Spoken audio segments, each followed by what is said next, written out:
हमने गाय को घर से निकाल दिया, तब आज हमें इस प्रकार की घोषणाओं की चिकित्सा। लेकिन आज मैं एक खास अस्पताल में आपको लेकर आया हूँ। एक वो गोमाता पीछे की ओर बैठी है, लगभग 3 वर्ष से रीढ़ की हड्डी टूटी हुई है। लंपी तो एक राक्षस था। हम लोग प्रतिदिन उनको 4 कुंटल अनाज, 100 किलो गुड़, 15 लीटर तेल, 10-12 लीटर जिसके अंदर आराम से उस बीमार गोवंश को उठाकर जी गौशालाएं, वृद्धाश्रम, अनाथाश्रम, विधवाश्रम, ये समाज पर कलंक है। आपने आमतौर पर अस्पताल खूब देखे होंगे, लेकिन आज मैं एक खास अस्पताल में आपको लेकर आया हूं, जहां पर आज 845 मरीज यहां पर भर्ती हैं इस अस्पताल में, जो इलाज प्राप्त कर रहे हैं। और कुल 5 वार्ड हैं यहां पर। जी हां, पथमेड़ा गो चिकित्सालय जो बाड़मेर में उत्तरलाई रोड पर स्थित है, आज मैं वहां आया हूं। और यहां पर जब घूम फिर कर देखा तो लगा कि एक ऐसी कोशिश की गई है जिससे निरीह मूक पशुओं को, जिसका भारतीय हिंदू समाज में भी बहुत बड़ा स्थान है, उसके लिए कितने प्रयास, कितनी कोशिशें की जा रही हैं। यहाँ पर आलोक सिंघल मौजूद हैं, उन्हीं से हम बात करते हैं। आलोक जी, इस वार्ड के बारे में बताएं, ये वार्ड कैसे बनाने की ज़रूरत महसूस हुई और कब ये शुरुआत हुई और आज ये कहाँ तक पहुँचा है? 2011 में एक सड़क पर एक्सीडेंट हो गया था गोमाता का। हम लोगों ने उसको देखा, 2-4 मित्र इकट्ठे, उसको हमने टैक्सी में लोड करके पथमेड़ा भेजा। 1 वर्ष में लगभग 500 गाय पथमेड़ा भेजी इस तरह से एक्सीडेंट वाली। पथमेड़ा महाराज जी से निवेदन किया, उन्होंने यहाँ पर एक कथा का आयोजन करवाया। उसके अंदर से पथमेड़ा गो चिकित्सालय की स्थापना की बात आई। 26 अक्टूबर 2012 को इस प्रकल्प की विधिवत रूप से नींव के मुहूर्त के साथ में शुरुआत हुई। अब लगभग 10 वर्षों में 7,000 से अधिक दुर्घटनाग्रस्त, गंभीर बीमार, विकलांग, वृद्ध और अशक्त गौवंश यहाँ पर सेवा प्राप्त कर चुका है। ये जो आप वार्ड देख रही है, हमारा गौ सेवा मंदिर है। हम इसको गौ सेवा मंदिर के नाम से कहते हैं। चिकित्सकीय भाषा में आप आईसीयू वार्ड इसको कह सकते हैं। इसमें ऐसे पेशेंट हैं, ऐसे गोमाता पेशेंट के रूप में, जिनको 24 घंटे, जिन पर हमें ध्यान रखना आवश्यक है, ऐसा गौवंश यहाँ पर एडमिट रहता है। रीढ़ की हड्डी टूटा हुआ, कैंसर वाला, बच्चेदानी में कैंसर वाला, फ्रैक्चर वाला, पाँव कटिंग वाला, सींग कटिंग वाला। एक चीज देखिए, यहाँ पे कई पशुओं के पैर कटे हुए, उसके बाद इनका देखभाल कैसे होता है, किस तरीके से करते हैं? दुर्लक्षा नाराज मत होना, पशु नहीं, गाय। और ये जो गाय है, सड़क पर एक्सीडेंट हो गया, पाँव उसका टूट गया। इस चिकित्सालय के बनने के पहले ये स्थिति थी कि उसको वहीं पर कुत्ते नोचते थे, कौवे नोचते थे। अभी उसको तत्काल यहाँ ले आते हैं। हमारे पास में प्रशिक्षित कंपाउंडर्स की टीम है। अगर वो पाँव प्लास्टर से ठीक होने लगेगा तो जैसे उस गाय का प्लास्टर किया है उस तरह से प्लास्टर हो जाएगा। अगर लगता है कि नहीं, पाँव को प्लास्टर करने से ठीक नहीं होगा, तो उसको पाँव को रिमूव करके उसको तैयार करते हैं। हमारे पास लगभग 150 गोवंश आज ऐसा है जिनका हमने एक पाँव रिमूव किया, 3 पाँव पर अपना स्वस्थ जीवन जी रहे हैं। तो ऐसे जो गोवंश है जिनकी स्थिति ये है कि जैसे यहाँ पे कई दिख रहे हैं कि हिलने डुलने की स्थिति नहीं होती, तब क्या कार्मिकों को उनको लगातार मूव करना पड़ता है? जी, ऐसा गोवंश जिसकी रीढ़ की हड्डी टूट गई है अथवा बहुत अधिक कमजोर हो गया है, या जहरीली वस्तु उसने खा ली है इसलिए वो शरीर में फंक्शन नहीं कर पा रहा है, तो उस स्थिति में उसको 24 घंटे में 5 बार हमें पलटाना पड़ता है। नहीं तो शरीर पर बैड सोइल, जिन्हें हम कहते हैं चिकित्सकीय भाषा में चांदी, अपने मारवाड़ी में कहते थे, वो चांदियाँ पड़ जाएगी, घाव हो जाएंगे। और सालों सालों से यहाँ पर ऐसा गोवंश है। एक वो गोमाता पीछे की ओर बैठी है, लगभग 3 वर्ष से रीढ़ की हड्डी टूटी हुई है, अपना स्वस्थ जीवन यहाँ जी रही है। यहाँ पर काफ़ी चिकित्सक की सुविधा जुटाने की कोशिश की गई। बताया जा रहा है कि एक हाइड्रोलिक यहाँ पे एम्बुलेंस भी मंगाई गई है ताकि गायों को गोवंश को आसानी से इलाज उपलब्ध करवाया जाए। अपने यहाँ पर सभी प्रकार के ऑपरेशन की चिकित्सा की व्यवस्था है। जालौर नागरिक सहकारी बैंक ने हमारे को 8 वर्ष पूर्व एक गौ चिकित्सा वाहन भी दिया था। अभी हमारे माननीय विधायक मेवाराम जी जैन साहब से एक दिन मैंने निवेदन किया था कि एक एम्बुलेंस कम पड़ती है हमारे, और हमें हाइड्रोलिक लिफ्ट सिस्टम वाली एम्बुलेंस चाहिए, तो उन्होंने सहृदयता से उसको तत्काल स्वीकृति दी और कल उसका विधिवत रूप से लोकार्पण भी उनके करकमलों से हुआ। उसमें हाइड्रोलिक लिफ्ट इसलिए दी गई है कि पूरा प्लेटफॉर्म ज़मीन के एकदम लेवल में आ जाएगा, तो जो बीमार गाय है, वृद्ध गाय है, उसको उठा करके लेने की जरूरत नहीं पड़ेगी। आम जन का काफ़ी देखो यहाँ पे सुविधा है। देखिए, इनको कंबल उड़ाए जा रहे हैं। ये कहाँ से लोग आते हैं? वैसे तो देखा जाए तो पूरे भारतवर्ष से लोग आ रहे हैं। दिल्ली के, कलकत्ता के गौभक्त, सिलीगुड़ी के गौभक्त भी यहाँ सेवा कर रहे हैं, पर विशेषकर बाड़मेर जिले के गौभक्त बड़ी मात्रा में यहाँ पर आते हैं और घास, चारा, दाला, गुड़, कंबल, चादर, दवाई, इन सेवाओं में और व्यक्तिगत हाथ से सहयोग भी करते हैं सेवा में भी। लगभग बाड़मेर विधानसभा क्षेत्र का तो मैं नहीं समझता, शायद ऐसा कोई गांव होगा, बाड़मेर तहसील का, बाड़मेर पंचायत समिति का, शायद ऐसा कोई गांव होगा जहां के लोग इससे सीधे जुड़े हुए नहीं हों। क्योंकि इसके जुड़ाव का सबसे बड़ा कारण है कि अगर कहीं से भी समाचार आता है गाय एक्सीडेंट हो गई है, बीमार है, ढोले बैठ गई है या विकलांग है, तो हमारी संस्था की ओर से कभी भी मना नहीं किया जाता, उसको हम तत्काल उसकी स्वीकृति देते हैं। और भी कई इसके और सेक्शन है, वहाँ भी अपन चलते हैं, उन सेक्शन के बारे में बताएंगे। एक दिन पहले ही यहाँ पर गोवंश के सहूलियत के लिए, उनके इलाज की सहूलियत के लिए स्थानीय जो विधायक है मेवाराम जैन, उनके द्वारा यहाँ पर एक हाइड्रोलिक एक तरीके से क्रैन, जिसके अंदर आराम से उस बीमार पशु, बीमार गोवंश को उठाकर अस्पताल तक पहुँचाया जाए, वो इसमें क्या खासियत है आलोक जी, आप ही बताएं। इसमें ये जो आप देख रहे हैं, ये हाइड्रोलिक लिफ्ट सिस्टम से ये पूरा प्लेटफॉर्म नीचे आ जाएगा। एक व्यक्ति भी इसमें केस को लेकर आ सकता है। पहले हमारे पास में जो हाथ वाली मशीन थी उसके अंदर उठा करके लेना पड़ता था, इसमें उठाना नहीं पड़ेगा। और जो खड़ा गोवंश है उसको जमीन के लेवल से गाड़ी के लेवल तक लाने में बहुत दिक्कत होती थी। ये तो इसमें ये अंदर जंगला बना हुआ है, इसी के अंदर वो खड़ा हो जाएगा और सीधा ये अभी देखिएगा एज इट इज अंदर चला जाएगा।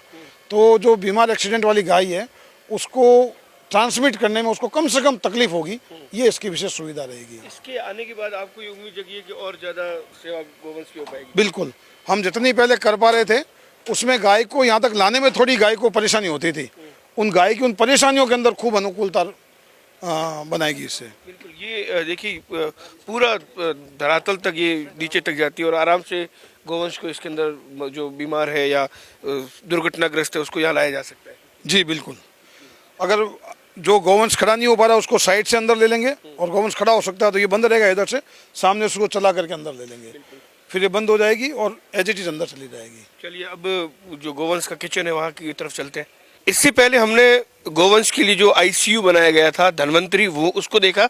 अब हम आए हैं सामान्य वार्ड में, जो गोवंश बीमारी के बाद यहाँ लाया जाता है, उसका दुर्घटना के बाद यहाँ लाया जाता है, उसका इलाज के बाद, समुचित इलाज के बाद वो जब ठीक होता है तो उसके बाद इसको यहाँ पर कुछ दिन के लिए रखा जाता है, जब तक वो पूरी तरीके से सही नहीं हो। और यहाँ पर जितना भी ये गोवंश बैठे हैं ये पहले आईसीयू में थे और आईसीयू में सही तरीके से जब इनको इलाज मिला उसके बाद ये सही हुए और इनको यहाँ तक लाया गया। मैंने सही कहा, ये सामान्य वार्ड है? जी बिल्कुल ठीक बात है आपकी। आईसीयू में जब वो गोवंश अपने स्तर पर कुछ करने लायक हो जाता है तब उसको इसमें ले आते हैं। इसकी भी चिकित्सकीय जांच लगातार होती है और उनको ट्रीटमेंट भी लगातार मिलता है। अच्छा, ये किचन है? हाँ जी, ये अपने जितना भी गोवंश है, लगभग 850 गोवंश है। हम लोग प्रतिदिन उनको 4 कुंटल अनाज, 100 किलो गुड़, 15 लीटर तेल, 10-12 किलो खोपरा, 1 किलो अजवाइन, ये सब मिला करके लापसी बनाते हैं। लगभग 1500 किलो लापसी बनती है। तो प्रति गोवंश लगभग 2 किलो के एवरेज में सभी गोवंश को पौष्टिक आहार नियमित वितरित किया जाता है। नियमित मतलब कुछ दिन फिक्स है या लगातार? नहीं, 365 दिन। 365 दिन। गर्मी के अंदर इसकी मात्रा थोड़ी कम करते हैं, गर्मी में उनको इतनी पौष्टिक आहार की आवश्यकता नहीं रहती। पूरी सर्दी में और बारिश में यह नियमित अनवरत क्रम चलता है। अच्छा, मुझे एक चीज़ बताइए कि एक दिन का काम ये तो है नहीं, ये साल भर का काम है, काफ़ी दिक्कतें भी उठानी पड़ती होगी। कलयुग में अगर हम गाय का काम करेंगे तो दिक्कत तो रहेगी, पर हम उन दिक्कतों को पार जाकर करें, वही हमारी इंसानियत और मानवता है। दिक्कतों में यह है कि गौशाला का जो ही प्रातःकाल सूर्योदय होता है, लगभग 40,000 रुपये की, 45,000 की प्रतिदिन की आवश्यकता रहती है।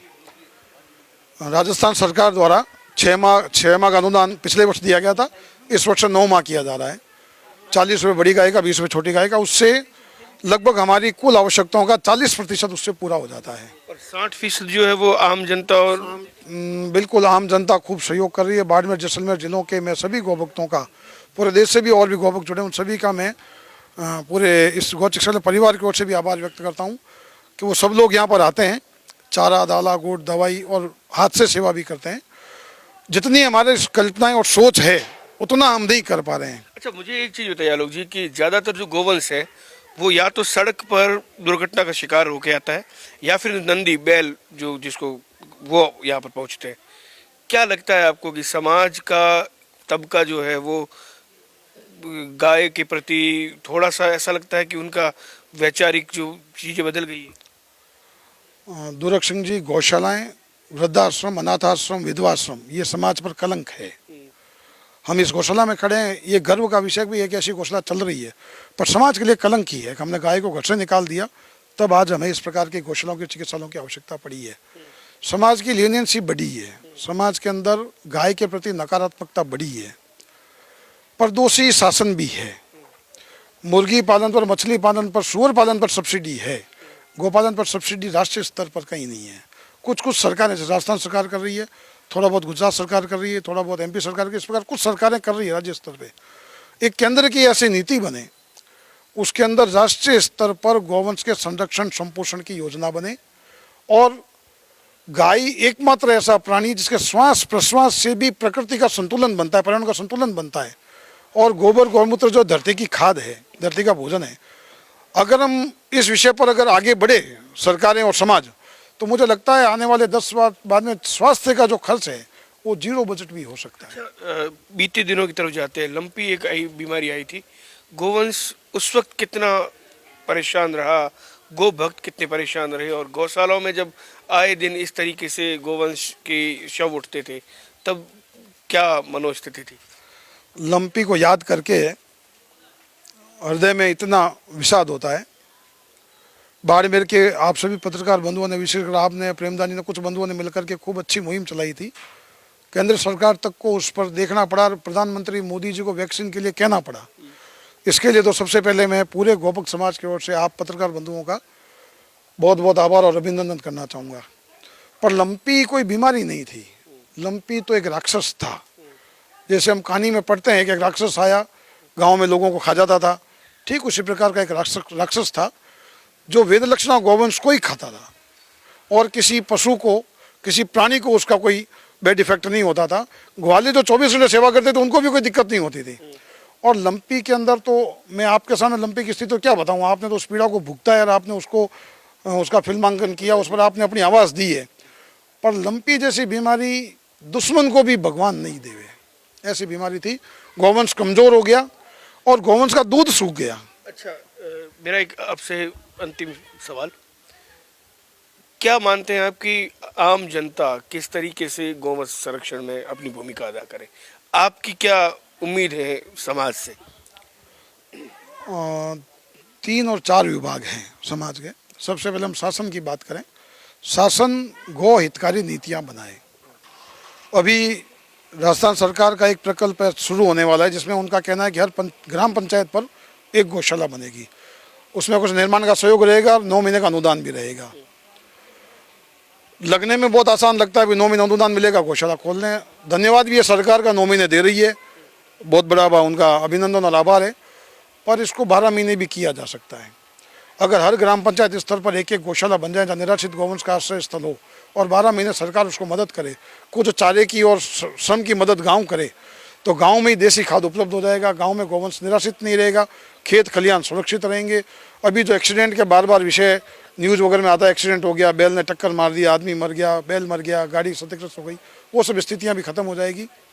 ये तो शासन करे, और समाज गाय को अपने परिवार का सदस्य माने। पहली रोटी गाय को हमारे धर्म में हमारे पूर्वजों ने यही सिखाया है। अब रोटी देने के लिए गाय नहीं बची, आप देंगे कहाँ पर? तो नियमित गोग्रास निकालना प्रारंभ करें। मैं पथमेड़ा गौशाला का सचिव हूँ या गौ चिकित्सालय का अध्यक्ष, इसलिए यहाँ देना आवश्यक नहीं है, ये नहीं कहूँगा। आप अपने नज़दीकी किसी भी गौवंश को जो भूख से प्यास से पीड़ित होकर घूम रहा है, उसको वो सेवा, जिम्मेदारी समझ के काम, अपनी जिम्मेदारी समझ के काम करें। बिल्कुल। ये आलोक सिंघल थे, अध्यक्ष हैं यहाँ के संचालक समिति के। और निश्चित तौर पर उन्होंने एक बात कही कि जिस समाज में वृद्धाश्रम, विधवा आश्रम या फिर गौशालाएं अगर इस तरीके से खुलती हैं तो ये समाज के लिए कलंक ही है। इन्होंने कहा कि आप भले ही पथमेड़ा गौशाला यहाँ आकर हमें सहयोग ना करें, लेकिन आपके आसपास अगर गोवंश प्रताड़ित है, परेशान है, तो उसकी सेवा ज़रूर करें अपनी जिम्मेदारी समझकर, ताकि गोवंश को संरक्षित किया जा सके। सबसे बड़ी बात यह है कि यहाँ पर दुधारू गाय नहीं है, यहाँ पर सिर्फ और सिर्फ वो गोवंश है जो या तो सड़क दुर्घटना के कारण इस स्थिति में आए, या फिर बेहद बीमार थे, या फिर कहीं पर दुधारू पशु के रूप में कई साल रहे लेकिन दूध देना बंद किया, तो उनको इस तरीके से सड़कों पर भटकने के लिए उनके लोगों ने उनको छोड़ दिया। सहयोगी जसराज जांगड़ के साथ दुर्ग सिंह राजपुरोहित, द बाड़मेर टाइम्स।